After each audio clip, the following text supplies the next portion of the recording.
యుగాలలో మొదటిది కృతయుగం. ధర్మం 4 పాదాలపై నడిచిన ఈ యుగాన్ని సత్యయుగం అని కూడా అంటారు.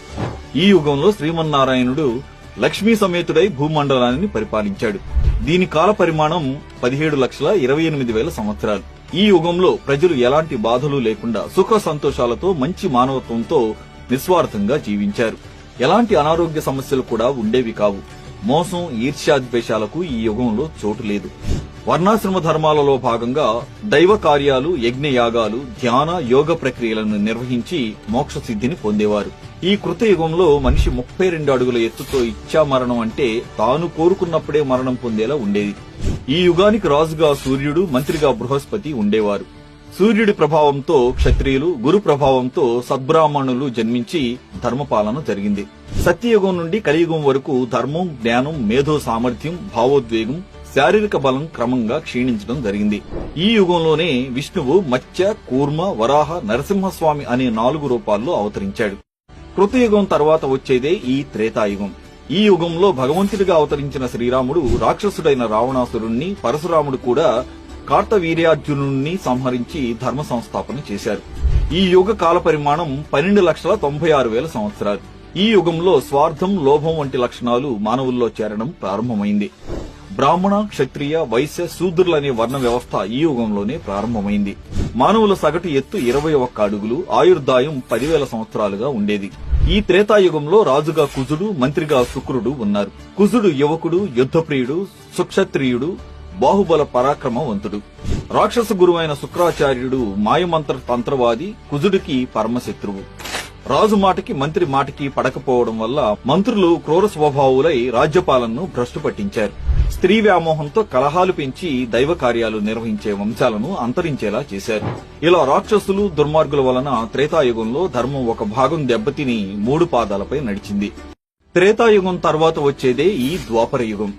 ఈ యుగంలోనే శ్రీ మహావిష్ణువు శ్రీకృష్ణుడిగా అవతరించాడు. దీని కాల పరిమాణం 8,64,000 సంవత్సరాలు. ఈ యుగంలో మానవుడు స్వార్థం, ఈర్ష్య, అసూయ వంటి అవలక్షణాలను పుణికిపుచ్చుకుని ఎన్నో అధర్మాలకు పాల్పడ్డాడు. రాజ్యం కోసం సోదరులతోనే కురుక్షేత్ర యుద్ధం చేసిన దుర్యోధనుడే ప్రత్యక్ష ఉదాహరణ. వర్ణ వ్యవస్థ ఆధారంగా వృత్తులు నిర్ణయించబడ్డాయి. వేద విద్య బ్రాహ్మణులకు, రాజ్యపాలన, యుద్ధ కళలు క్షత్రియులకు, వ్యాపారాలు వైశ్యులకు ఉండగా శూద్రులు అంటరాని వారిగా బానిసలుగా పరిగణించబడ్డారు.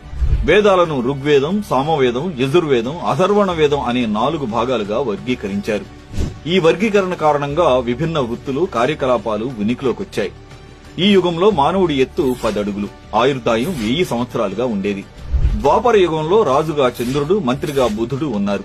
చంద్రుడిది గురువర్గం, బుధుడిది శనివర్గం అవ్వడం వల్ల ఒకరంటే ఒకరికి పడదు.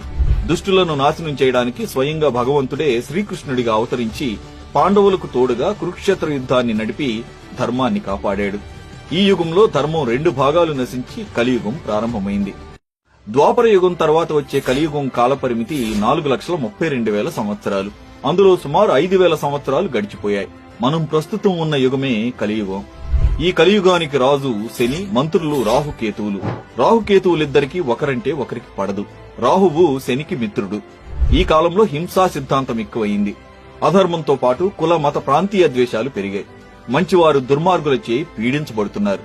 విలువలు పతనమై కామ, క్రోధ, లోభాలు, స్వార్థం, అసూయ, ఈర్ష్యాద్వేషాలు ఉచ్చస్థితికి చేరి ఎన్నో దారుణాలకు మానవులు పాల్పడుతున్నారు. ఈ విధంగా కలియుగం మంచి అనే దానికి చోటు లేకుండా ధర్మం ఒంటికాలిపై నడుస్తూ అధర్మానికి మొగ్గు చూపుతోంది. కలియుగాంతంలో కల్కి అవతారంలో భగవంతుడు అవతరించి శివుని గురించి తపస్సు చేసి ఖడ్గాన్ని పొంది దాంతో దుష్ట శిక్షణ చేసి సత్యయుగాన్ని పునఃస్థాపిస్తాడని నమ్ముతారు. ఈ యుగంలో మానవుడు 6 అడుగుల ఎత్తు, 100 సంవత్సరాల ఆయుర్దాయంతో ఉంటూ యుగాంతం వరకు ఎత్తు ఇంకా తగ్గిపోయి ఆయు ప్రమాణం 12 ఏళ్లకు కుచించుకుపోతుందని భగవద్గీతలో పేర్కొనడం జరిగింది.